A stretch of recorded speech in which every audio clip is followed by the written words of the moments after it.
campers, and welcome to the world according to Yoni.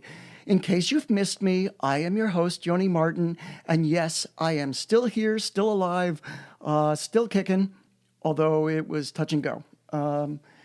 And thank you for the 2 people who subscribed to the show on YouTube and the 4 podcast subscribers who asked where I've been the past month.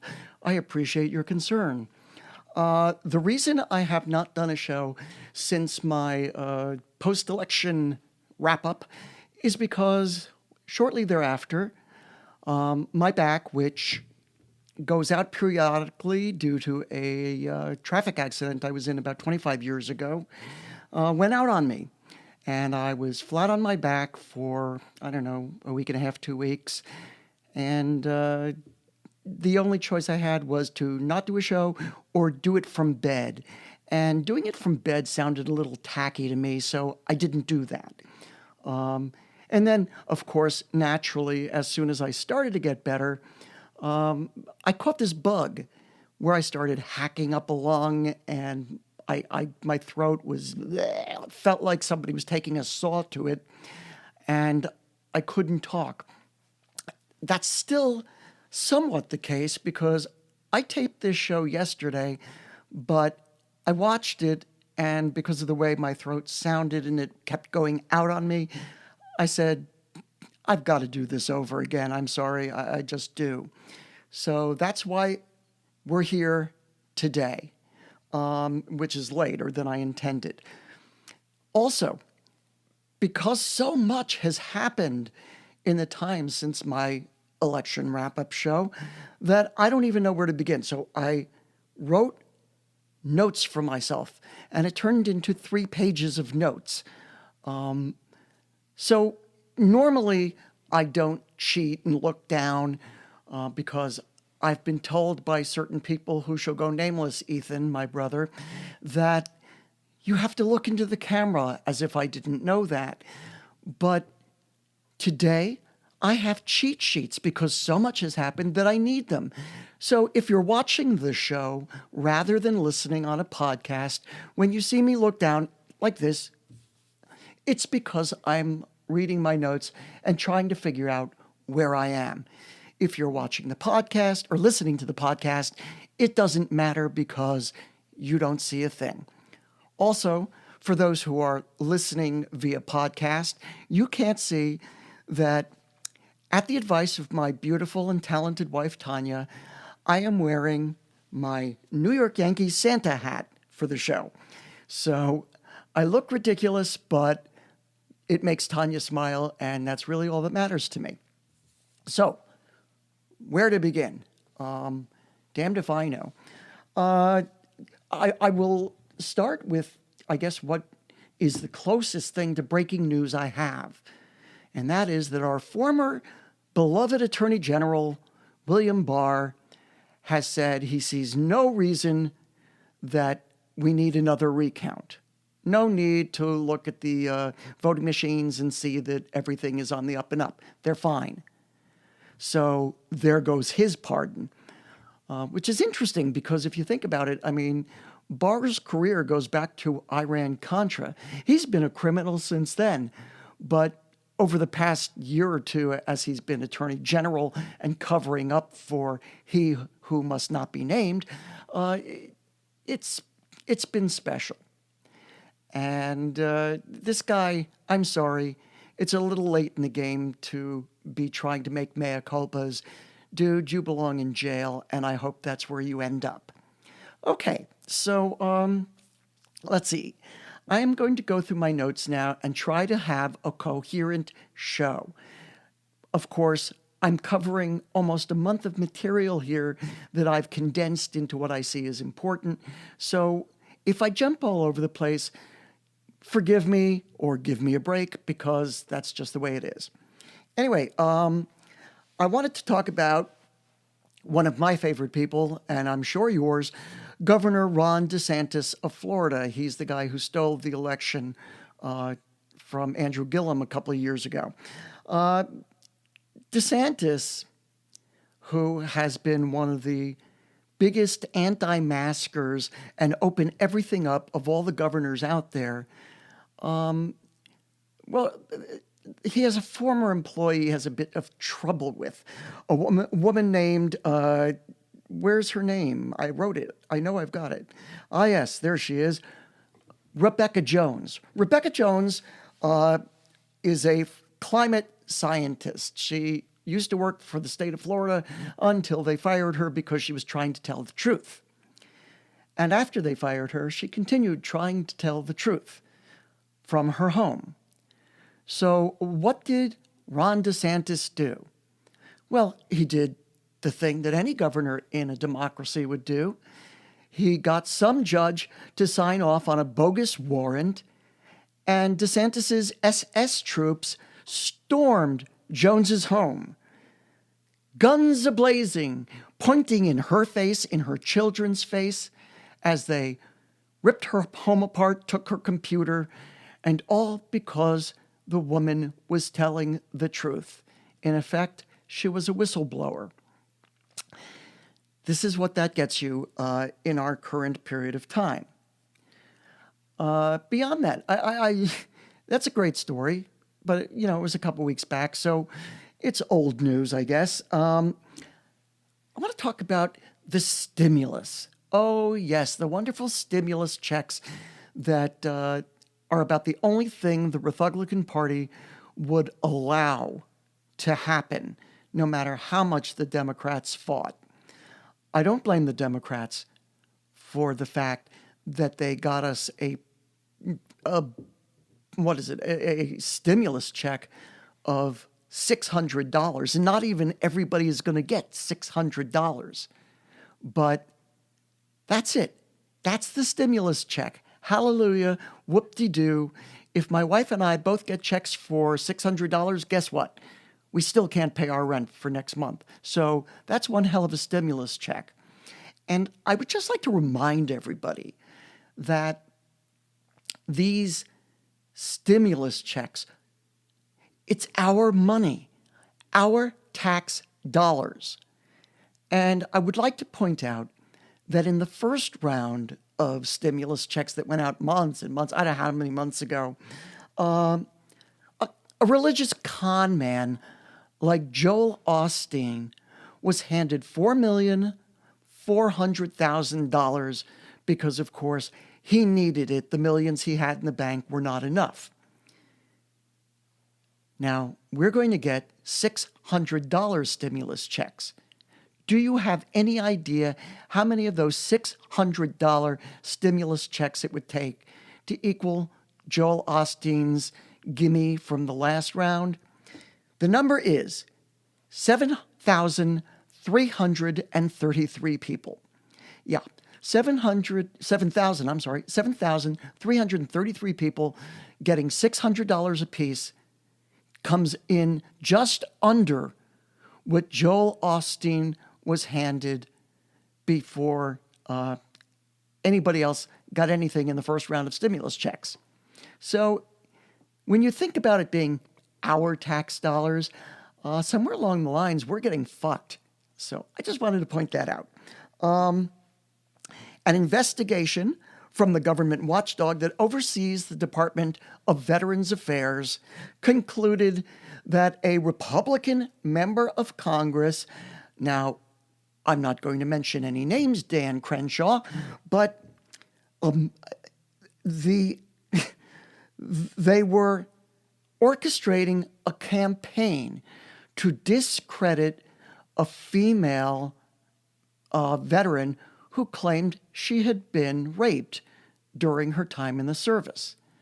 And of course, the Veterans Affairs couldn't handle this, and they went to Dan Crenshaw. I don't know if they went to Dan Crenshaw or if Dan Crenshaw went to them, but this oh-so-right former SEAL member of Congress who has such honor and decency helped to destroy the reputation of this woman whose crime was that she had been raped. So I just don't understand. I don't. This kind of crap doesn't make sense to me. But then there's a lot that doesn't make sense to me. I don't know. one of my favorite Republican congressmen, Jim Jordan, and we spelled Jim G-Y-M, to remind everybody that Jim Jordan was the person who stood by passively, pretending he did not see, as college kids were molested under his watch. This is the guy who tells us how moral he is. He is so fucking sanctimonious. I want to punch the living shit out of him. But Jim Jordan posted the following on Twitter for all to see. He said, "The World Health Organization now recommends against hugging over the holidays. Like we said last week, pretty soon you won't be able to say Merry Christmas." What can you say to stupidity like that? The analogy is so moronic that only someone like a Jim Jordan could or would say something that stupid. I don't know what to say. This is beyond the realm. Every time the Republicans in Congress hit a low that I think they can't go any lower, they fool me. And Jim Jordan, congratulations, you fucking asshole, you did it. Now, somebody who's not in Congress anymore, but I guess wants her name in the news, good old Minnesota batshit crazy Michelle Bachmann, said the following: "Ever since election night, I feel like I'm being abused by Satan." You can't make this shit up, people. These Rethuglicans are either crazy, insane, psychotic, xenophobic, racist, all the usual, and usually it's all of the above. But I gotta say, Michelle Bachmann trying to come back from her enforced anonymity really takes the cake there. Satan. How's Marcus, Michelle? And then another of my favorite women, and I use the term loosely because I think she's more of a bimbette Barbie, but Ivanka Trump, famed public health expert, screened CDC guidelines to make sure they were nice to her father. What does this mean? The Center for Disease Control, who was reporting on the COVID virus, their reports that went to the White House were basically censored by Ivanka Trump for anything that might offend Daddy or make him be upset. I'm sorry, Ivanka, weren't you a non-paid consultant? Where did you become a medical expert? Where did you get your medical license? Where do you get the right to take CDC guidelines and censor them for your daddy's benefit? This is more insanity that I just do not understand. Here's one. The op-ed piece that appeared this week in the Washington Post by one Mark A. Thiessen. And I don't know if that's how you pronounce his name, but that's how I'm pronouncing his name. It's better than saying fucktard. Mark Thiessen, who is a former Bush speechwriter, he said, it was an op-ed piece in the Washington Post. He said that when Joe Biden is inaugurated, he ought to thank Donald Rump for the COVID vaccine because that would help unify the American people. I don't know where to go with that one. Are you out of your fucking mind, Thiessen? You know, the fucking nerve of Republicans trying to tell Democrats how they should unite when they enter office is beyond the pale. These guys have been fighting to keep this country divided for years. I mean, during President Obama's administration, after the RethugliKKans took control of Congress, they have done everything in their powers to divide. And maybe, I don't know, John McCain and one or two others were the only ones who had the decency and sense of country to fight this. But the rest of them have gone along with it. And as time has gone on, it's gotten worse. They are all of them. There's not one of them, not Mittens, Romney, not any of them, who have acted with honor, a sense of decency, or a sense of commitment to the Constitution of the United States, to which they all swore an oath to uphold, protect, and defend.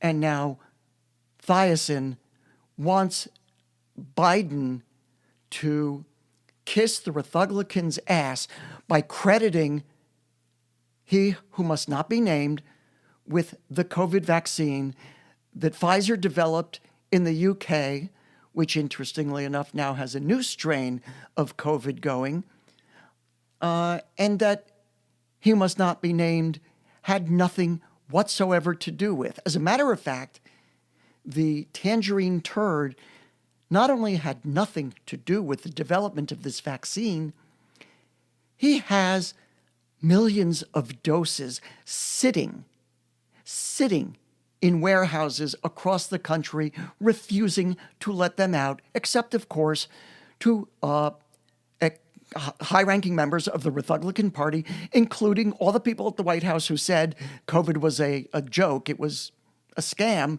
but they're all taking this vaccine. And first defenders, people on the front lines, doctors, nurses, they can't get them, but the White House can, and large RethugliKKan donors can. If you see any problem with this, join me, because I see a lot of problem with this. And I mean, obviously Thiassen learned nothing from working for the Cheney-Bush administration, which was crooked enough. But Thiassen is just another RethugliKKan hack trying to make himself, sound self-important and demanding something he has no motherfucking right to demand. So, he can kiss Adolf Hitler and the maggots' asses all he likes. But as far as I'm concerned, you can go fuck yourself, Mark. I'd also like to talk about one of my favorite people, and I'm sure he's one of your favorite people too. That would be Fucker Carlson. I know, it's juvenile for me to take his name Tucker and call him Fucker, but that's what he is, so that's what I'm calling him. Mr. Carlson needs to learn to just keep his fucking mouth shut. I mean, he always says something. Usually he gets on the misogynist bandwagon, but this time on an installment of Tucker Carlson Tonight, the Fox News commentator accused the U.S. Centers for Disease Control, yes, that's the CDC, the same one Ivanka got involved with.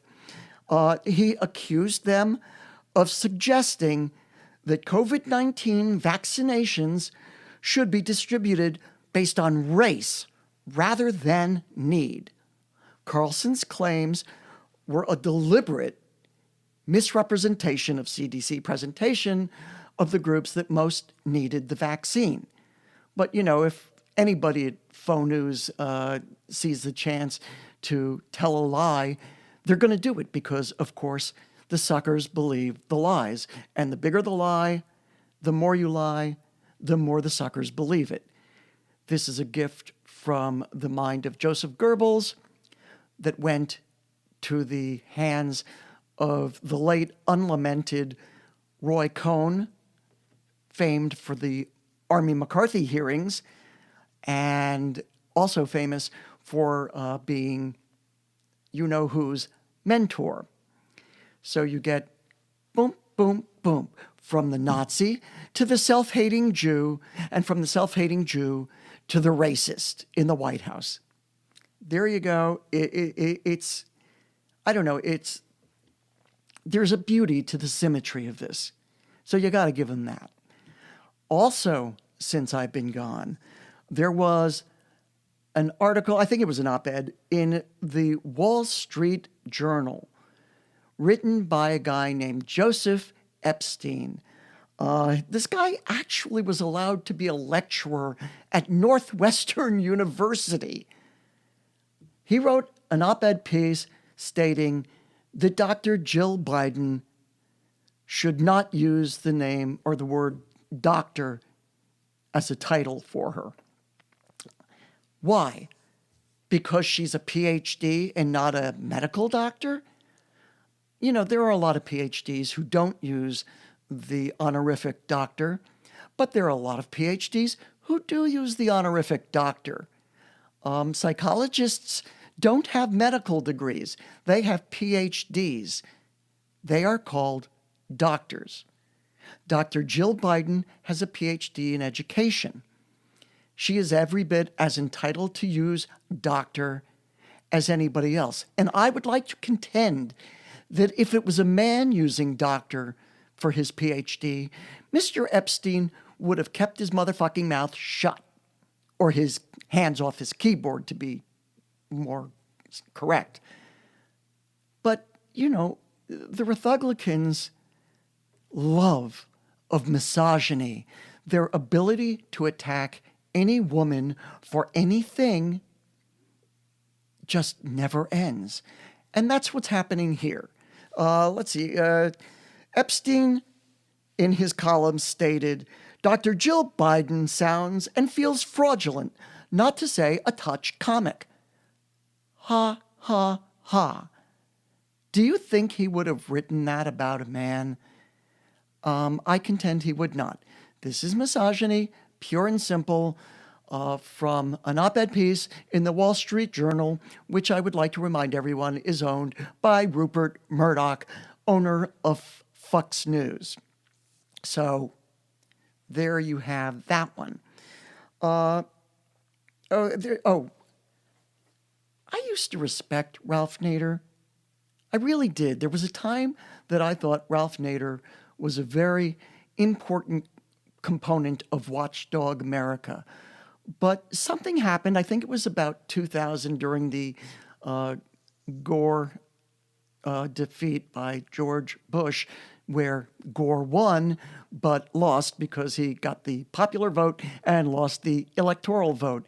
I will not go into another rant on why the Electoral College needs to be disbanded, even though the will of the people was kicked to the curb twice in 20 years because of the Electoral College. But Ralph Nader says the Democratic Party is controlled by smug, entrenched people living in the exclusive top 1%. Are you fucking kidding me? The Democrats in the top 1%? How about the RethugliKKan Party, which makes up the vast majority of that smug elite group? I am so furious about this. I'm sorry, Mr. Nader. I don't have a pot to fucking piss in. I am broke. The money my wife and I saved to try and buy a house in 2021 is gone because we're trying to survive 2020. All eaten up. And we're lifetime Democrats. So I take personal offense at your statement. And I have to wonder, why did you go after the Democrats? Why didn't you go after the slugs who have been running this country for the past 4 years and running it into the ground, almost letting us become a fascist dictatorship? But no. You have to go after the Democrats. I understand you're not a Democrat. You've never been a Democrat. But speaking as a Democrat, I would like you to go fuck yourself in Macy's window, because I don't know who you are or what you've become, but it's a horror show. You are a horror show. I'd also like to talk about the 126 RethugliKKan members of the Congress who, along with 18 attorneys generals from various states who just happened to be members of the RethugliKKan Party as well, who are all demanding recounts and saying how the election was stolen and all this bullshit. And they're trying to be not only be divisive, they're encouraging, along with their leader, the Tangerine Turd, violence against the American people. My friends, where I come from, this is called sedition. These people, at least the Congress people, I don't know about the attorneys generals, but the RethugliKKan serving in Congress all took the same oath to protect and defend the Constitution of the United States that the Democrats did.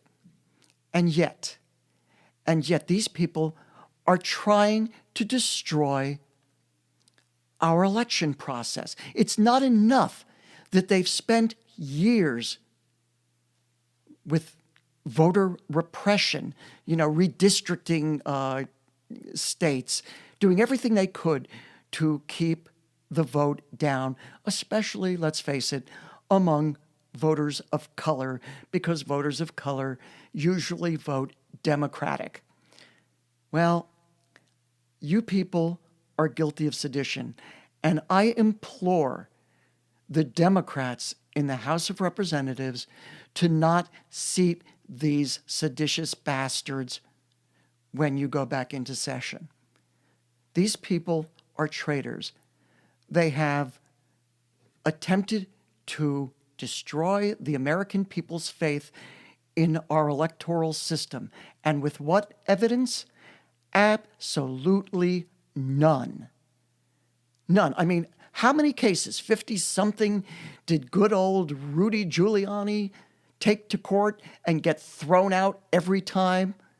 I mean, I missed the humor of his, whatever it was, dripping down the side of his face, the black stuff. I guess somebody said Rogaine, but I guess it was hair color, hair dye, and not a very good hair dye at that. I don't know. If you want to watch a piece on it that's hysterically funny, go to Randy Rainbow's YouTube channel and watch his video on Rudy Giuliani. That's a masterpiece. But okay, Giuliani has fought all these cases with absolutely no evidence, which every judge has thrown out, every state Supreme Court, even the Supreme Court of the United States, which has a majority of RethugliKKan justices on it, threw it out because they knew it was bogus bullshit. They're not letting it happen. They're not letting these guys destroy the country for nothing.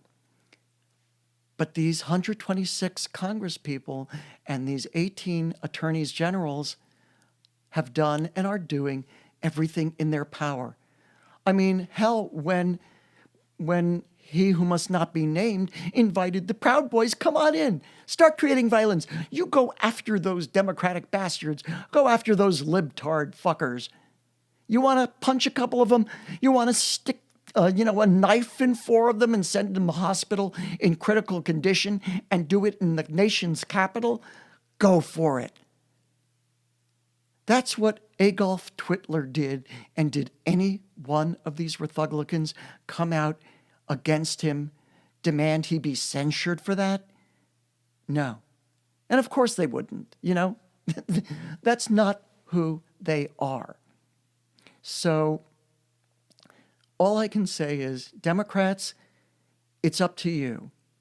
Do we have one standard of law that applies to every citizen in this country, or do we have one set of laws for the poor and the not so rich, and another for the elites, for those serving in high government position. Oh, I don't know, like, say, the president.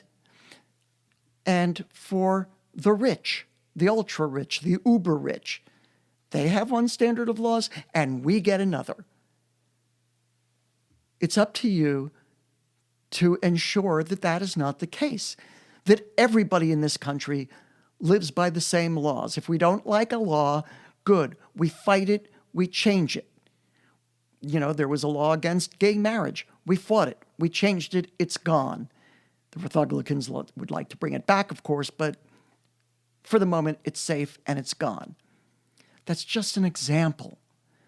And I'm sorry, but either there's one set of laws for all of us, or there's not, and we're not a democracy.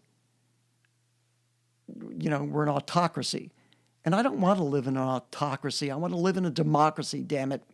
Or at least as close as the American dream has ever come to being a democracy. We've got a lot of work to do. And our democratic leaders have to lead us in that work, and we have to force them to do so. Things weren't over with the election. Things won't be over with the inauguration. We have to fight. The resistance, see my sweatshirt? The resistance has to keep fighting. We have to keep fighting through the midterm elections, and we have to keep fighting in the next presidential election, because we came awfully close to the precipice, folks, and I'm not that sure we're not still leaning over a little bit. So that's that. I'd also like to talk about something that is a pet peeve of mine, something I will never understand, but it's not just confined to the United States, because last night, Eric Clapton and Van Morrison, two musicians I had the utmost respect for, I loved them. I loved their work. But these two bastards held an anti-mask concert. Now, Morrison's actually writing a song as to why being forced to wear a mask is against the idea of freedom. I don't understand this, guys. I really, really don't. I mean, does it restrict or take away your freedoms when you have to take off your shoes before getting on an airplane? Or even go through the machine, that scans your body with x-rays? Is it a restriction of your freedoms, or is it taking your freedoms away to say you can't smoke in this restaurant and you can't smoke on this airplane, or that you have to wear seatbelts when you drive your car? These are laws that are created to protect people. And because we are not just individuals, we are a nation as a collective. We all rely on each other. And if you don't believe that, you are dead from the neck up. We rely on each other. Wearing a mask is proven to help keep me safe and you safe. These people who think there's something wrong with that, I do not understand. And I'm going to tell you a little story now, because this happened to my wife Tanya, her sister Lauren, and I when we were shopping in Big Lots a couple of weeks ago. And really, I'm not getting down on Big Lots, because this could have been any department store in the country. It could have been Walmart. It could have been Costco. It could have been, Sam's Club, anywhere. But it just so happens that it happened in Big Lots. We were finished shopping, and we were in the line toward the cash register when I noticed that of the two cash registers going, the guy behind one of them, who was this big, hulking guy whose name tag read Travis, was wearing his mask under his nose. And I'm going to steal a line from my sister-in-law, Lauren, now, because I think it's so fitting the situation. Lauren said, "Wearing your mask below your nose is about as effective as wearing a condom with a hole in it. She's right. Unfortunately, as the line drew closer, it was obvious that Travis was going to be the cashier we had to go to. So before we got anywhere close to Travis, I said, would you mind pulling your mask up over your nose? Whereupon he rolled his eyes at me, which made me want to jump over the counter and strangle the son of a bitch. But he did pull up his mask. And he very sullenly threw our stuff into the bags, took, the money, and rang us out. And as we walked away from him, he pulled his mask back down under his nose. I'm usually the hothead in my immediate family, but my wife went ballistic. She demanded to see the store's manager. Well, it turns out the store's manager was at the very, very back of the store, and it was going to take him 5 minutes or more to come up front. So we were going to leave and just write a note, to Big Lots. However, the cashier who was next to Travis begged us to stay. She was an older woman, and she said she had talked to him several times about pulling his mask up, and he did nothing, and she was frightened. So she begged us to stay and wait and talk to the manager, which we did. And the manager was very polite. He listened to us. He was very pleasant. And it was completely obvious he wasn't going to do a goddamn thing. So while we were there, we snapped a few pictures of Travis with his mask under his nose. I went right home and I posted them with the story on Facebook and on Twitter, and I shared it with everybody I could. I said, come on, let's make this go viral. I want people to see this person. Within an hour of my having posted, I got a message on Facebook from Big Lots thanking me for telling them what had happened. Actually, I hadn't told them what happened. I had just shared it with them. It took them an hour to get back to me. And they apologized profusely, and they said they would have their district manager look into it. But again, this is a guy working in his store, seeing people all day long. COVID is on the rise, even with the vaccine out or not out because of rump. But things are getting worse, not better. And I don't understand why anyone would not want to take care of themselves and not want to take care of others. Whatever your beliefs or non-beliefs, we really are our brother's keepers. I mean, we really are all in this together.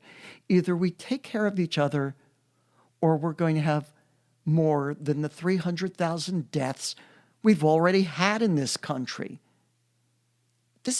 We're talking what, 9 months? 300,000 dead? And of course, the administration did nothing, and Congress did nothing, because every time the Democrats came up with something, the Republicans wouldn't allow it in front of the Senate. So we rely on each other. And if we don't all take this seriously and pay attention and wear our masks. I'm claustrophobic. I don't like wearing a mask any more than anybody else does. It gets hot and steamy. My glasses get fogged up. But I do it because it helps keep me safe. It helps keep you safe. So why would you want to not keep yourself or anybody else safe? Again, I don't understand it. I never will. Now, I've been talking about a whole hell of a lot of crap that's been going on in the months since my last show. Obviously, I cannot let that happen again because I won't have room for a guest and I have to refer to notes, and I hate doing that. But there's a story I'd like to tell or end the show with because it's a happy story. It's a positive story. So I'm going to do that. 24 years ago, my brother Richard read an article in a magazine about a buffalo that had been born on this ranch in Appleton, Wisconsin. And it was a white buffalo. Richard was fascinated by this, especially when it turned out that the birth of a white buffalo was something that had been predicted thousands and thousands of years ago, and it was a prophecy for the indigenous peoples of this nation. And so he thought, wow, this might make a good movie. So he wrote a script. He called it White Buffalo, An American Prophecy. And he tried to get it financed for a while, but put it in a back drawer because a lot of other projects came up. Well, in 2009 or so, my brother Ethan produced a movie, and there was a big premiere for it. And at the premiere, Richard turned to Ethan and said, I think we can do this White Buffalo project. Well, it turned into a project that ended up involving my entire family. I'm included, so my brothers, Richard, Ethan, and Seth, myself, my nephews, my daughter, my wife, almost every member of our family contributed to this film in one way or another. It took us 10 years of fits and stops and starts and whatever to shoot this film. We did our final shots in February of this year. Thank thee is, because had it gone another month or two, we would have been in trouble. But we shot our last scenes in February, and they've been editing the film ever since. Well, White Buffalo, An American Prophecy, 24 years after it was conceived, is finished. And late November and again in December of this year, we held 2 private invitation-only screenings for the film on a private YouTube channel. We invited hundreds of people. We invited friends. We invited indigenous peoples. We invited industry people to watch the film, which was followed by a question and answer session with my brothers and I on, on Zoom. Well, the response, to say the least, was unbelievable. The emails that poured in, the comments on the question and answer. This film was received in the most unbelievable fashion of anything I've ever been a major part of. I've been, as an actor, in some celebrated feature films, but I was acting. For White Buffalo, I was myself on camera, and behind the camera, I was shooting and doing sound. So even when I wasn't on camera, I was working behind the camera. I am so incredibly, incredibly proud to have been a part of this film. I am beyond myself with the response the people who came to the 2 screenings gave us. I mean, it was really unbelievable and overwhelming. I don't want to talk any more about it because when the film is a little closer to distribution, I'm going to have my brothers on, and we're going to do an entire show on White Buffalo. But leave it to say that this has been one of the most gratifying experiences of my life. It wasn't always such during the shooting, and anybody who's worked on a feature film or a major documentary will understand what I'm talking about. The during was sometimes a pain in the ass, but the final product makes it all worthwhile. And again, I am so proud and so happy to end this year with something good, something happy, something joyous, something positive. Because let's face it, everything else kind of looks like shit right now. So that's my show for today. I am really happy you were here and joined me. I am happy to be here and not have gone off on a coughing jag or, started. Well, the truth is, I shot this show yesterday and I was coughing and losing my voice so regularly throughout the course of the taping that when I looked at it, I said, fuck, I've got to do this again. I've got to do it over. This does not work for me. So that's where we're at, and I'm really glad to have been able to do that. I'm glad you joined me, whether you're listening on one of your favorite podcast mediums or watching the show on YouTube, on my YouTube channel. I am really grateful for you all, and I hope you have a wonderful holiday season, followed by a very joyous new year. And let's just hope, in case I don't get to do a show this coming week, that 2021 brings us all a lot more happiness, a lot more joy, and lets us come together as human beings were meant to do. So, for the world according to Yoni, this is Yoni Martin saying, thanks for being here and stay safe. Bye-bye.